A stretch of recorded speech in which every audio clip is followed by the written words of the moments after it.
তো hello friend, welcome to Das Sudipta 0.2 YouTube চ্যানেলের পক্ষ থেকে সকলকে জানাই স্বাগতম। তো আজকে আমরা আলোচনা করব প্রবন্ধ রচনা। তো চলুন ভিডিওটি শুরু করা যাক। প্রবন্ধ রচনা। ভারতবর্ষ মহান দেশ। ভূমিকা। প্রাচীনকালে রাজা ভরতের নাম অনুসারে আমাদের দেশের নাম হয় ভারতবর্ষ। যুগে যুগে ভারতের আয়তন কখনো বেড়েছে, কখনো বা কমেছে। ইংরেজ শাসন থেকে মুক্ত হওয়ার পর আমাদের আজকের ভারত গঠিত হয়েছে।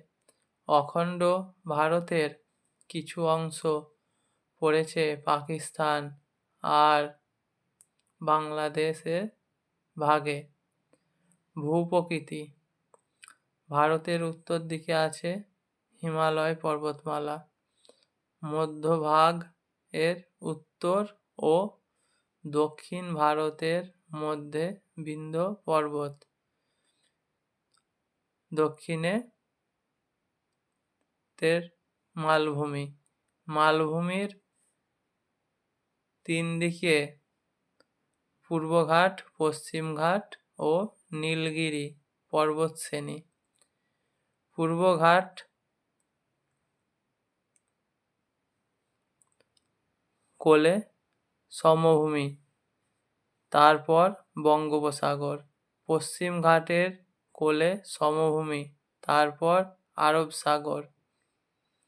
নীলগিরির দক্ষিণে সমভূমি, তারপর ভারত মহাসাগর।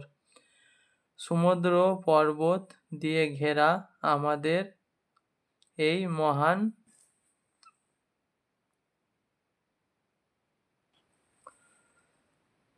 দেশ ভারতবর্ষ। সিন্ধু, গঙ্গা, ব্রহ্মপুত্র, কৃষ্ণা, কাবেরী, গোদাবরী, মহানন্দা, তিস্তা, তোর্সা, যমুনা, তোয়া প্রভৃতি অসংখ্য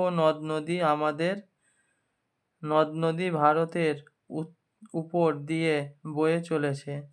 ভারতের কোথাও পর্বতমালা, কোথাও মরুভূমি, কোথাও শস্য শ্যামল কৃষিক্ষেত, কোথাও নীরব গভীর অরণ্য, আবার কোথাও বা খনিজ সম্পদে ভরা প্রচুর মালভূমি। এমন বৈচিত্র্যময় দেশ আর কোথাও দেখা যায় না।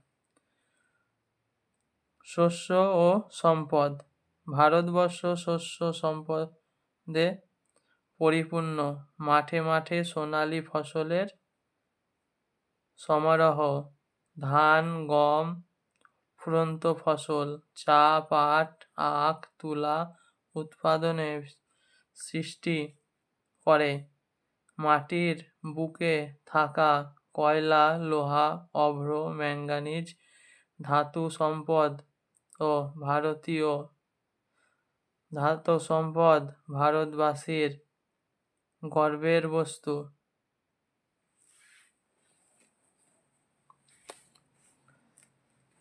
ভারতের অধিবাসী। পৃথিবীর এমন কোনো মানব গোষ্ঠী নেই যা নেই ভারতে। আর্য, অনার্য, শক, হুন, মোঘল, পাঠান সব জাতির মানুষ এখানে বাস করে। নানা জাতির মানুষ এখানে এসেছে, বসবাস করেছে। এর ফলে নানা ধর্ম, ভাষা,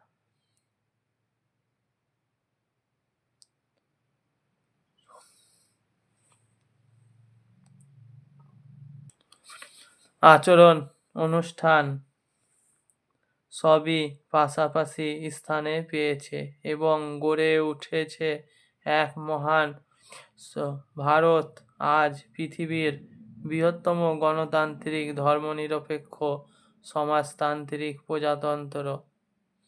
জনসংখ্যার দিক থেকে পৃথিবীতে এর স্থান দ্বিতীয়। সত্যি ভারতবাসীর নানা ভিন্নতা তার ভূপ্রকৃতির মতোই তাকে দিয়েছে বৈচিত্র্য।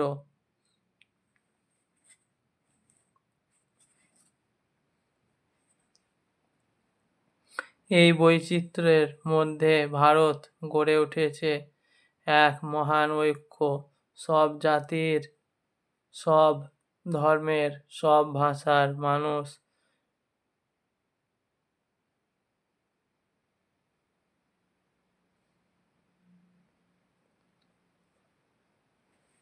গড়ে উঠেছে এক মহান। সব জাতি, সব ধর্ম, সব ভাষার মানুষ, একটাই পরিচয়, আমি ভারতবাসী।